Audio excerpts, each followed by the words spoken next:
Congratulations to the Tampa Bay Lightning. I know Bill Burr was rooting for them to win the Stanley Cup because on his podcast the other day, he was talking about the Lightning playing the Montreal Canadiens, and he said, I mean, if you look at people in Montreal look like they're doing fine, except for the drug addicts and the homeless people. Other than that, if you look at the average person walking around, you know, they're bilingual, they have nice clothes, they have a good sense of who they are. You go to Tampa, Jesus Christ. I mean, it's just, I don't know who's down there. It's just a city that time forgot, right? Everybody's down there. Like, you walk around Tampa and it's like, is everybody on their way to a cookout? Wanda Sykes is filling in for Jimmy Kimmel this week. Is that a weird fit or is it just me? I'm not feeling it. I haven't seen too many monologue jokes from her. The only one I did see was talking about, apparently Donald Trump at one point said that Adolf Hitler did a lot of good things. Wanda's joke, Hitler only did one good thing. He killed Hitler. I think that is a good point. I'm not sure it is the funniest joke, and I'm not feeling Wanda Sykes in for Jimmy Kimmel. The New York Times did an entire article about Joe Rogan and the power of Joe Rogan. I'm going to dive in on that at some point over the weekend, but I wanted to bring up one part of it. I thought it might be interesting to you all. Some of you may know this, but as I've done comedy radio for a decade and a half now, I know not everybody knows everything because it's not that important in the big scheme of things. But do you remember when Joe Rogan accused Carlos Mencia of joke theft and basically destroyed Mencia's career? From the Times, in 2007, Mr. Rogan stepped on stage at the Comedy Store to confront another comic, Carlos Mencia, over long-standing allegations that Mr. Mencia had stolen jokes from other comedians. I'll jump in here. Carlos became known as Carlos Mencia, which is kind of funny. Anyways, the Times writes, a friend filmed the exchange and Mr. Rogan posted clips of it online, spliced with damning footage of Mr. Mencia performing versions of jokes that others had done first. Rogan said, I'm a real comic, bro. Initially, the Comedy Store sided with Mencia, who was the more successful act at the time, and banned Joe Rogan from the club. Rogan said his agency, which counted Mencia as a client, dropped him as well, but as the video went viral around the dawn of the viral video era, Mr. Mencia's reputation would irretrievably sag. In a recent interview, he sounded resigned to historical fate, saying, for the majority of comedians, he was looked at, still is, a kind of hero to the cause. It's ironic that a guy who is now saying you shouldn't cancel anybody at least started the building of his podcast by canceling me. Did you get your Seinfeld Lego yet? Their new set is Jerry's apartment plus little figures of Jerry, Elaine, George, Kramer, and Newman. The Seinfeld Lego set also includes a bunch of gag props you can use to recreate your favorite moments. Elaine has a goldfish in a bag, George has a fishing pole for recovering the marble rye, and Kramer has both a pretzel and a coffee table book that turns into a coffee table. Jerry gets a little brick wall stand-up stage you can use for little bookend sequences before or after you play Lego. That's great. Now, what's interesting here is all Legos are the same size, so now George and Kramer are the same height. It makes Elaine look a little stocky. I'll use the word stocky.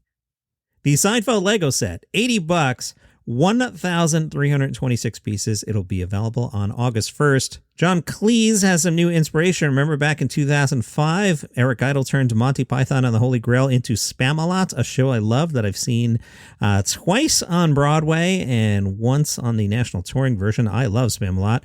Well, John Cleese has tweeted out that he has completed work on the first draft of the stage version of the 1979 religious satire Life of Brian. A concert version with new music had been staged previously, but this one will be a more traditional play. Cleese said, today I finished the first draft of the script for the stage version of Life of Brian, not as a musical, as songs slowed the pace down too much. Depending on COVID, we might be able to do it in the second half of next year.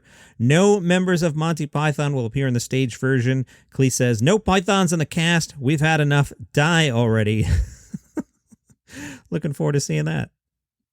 Pete Holmes told High Times, I've always liked the term comedian more than comic. Some stand-ups I know love calling themselves comics, which I think is beautiful because they really are comics, going up 3 times a night. They love the lifestyle, the culture. They don't want anyone telling them what to do. We want weird hours, dinner at 2 in the morning. It's a liberty sort of person. Nobody can tell me when to wake up in the morning. That's a comic. I've always enjoyed the term comedian because it means it's funny. I want to do it if it's writing, acting, even producing. Producing is very, very creative, which I think a lot of people don't realize. It's funny. I always want to do it. He talked about getting his talk show, and he said he wasn't one of those guys that always wanted a talk show. Guys like Jimmy Kimmel knew they wanted to be talk show hosts since they were 12. I didn't have that specific dream because I didn't necessarily think it was realistic. So when Conan came and was like, do you want to do a talk show? That's when I allowed myself to be like, are you kidding me? This is what I want to do my whole life. And to that point, I was sort of doing a talk show. It had just been deconstructed. I was doing a stand-up monologue. I was doing sketches.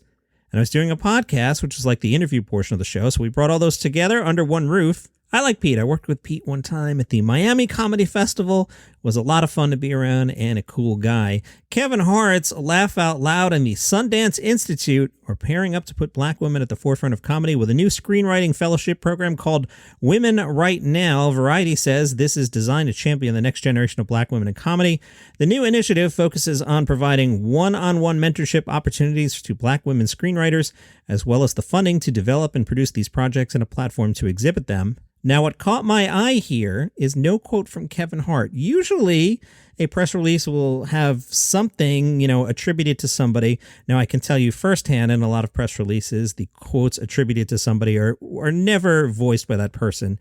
Like somebody like me will write a draft of a press release and then say, Kevin Hart said, I'm very excited to put black women at the forefront of comedy with a new screenwriting fellowship program. This is going to be great.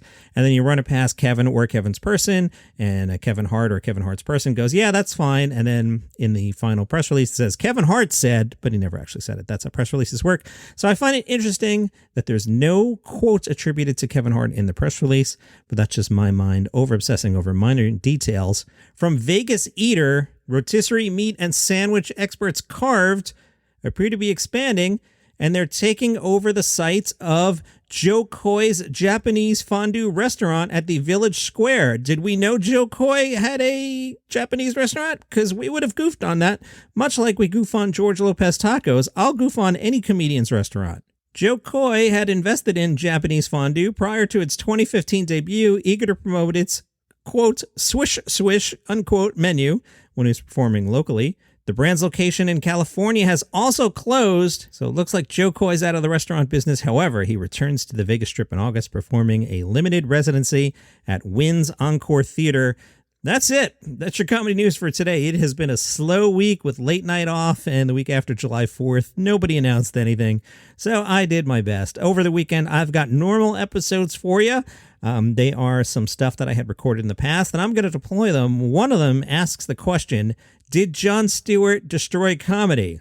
That answer, of course, is no, but I'll dive in on the article over the weekend, and I will see you then. Follow the show on Spotify, Apple Podcasts, Google Podcasts. You know the deal. See you later.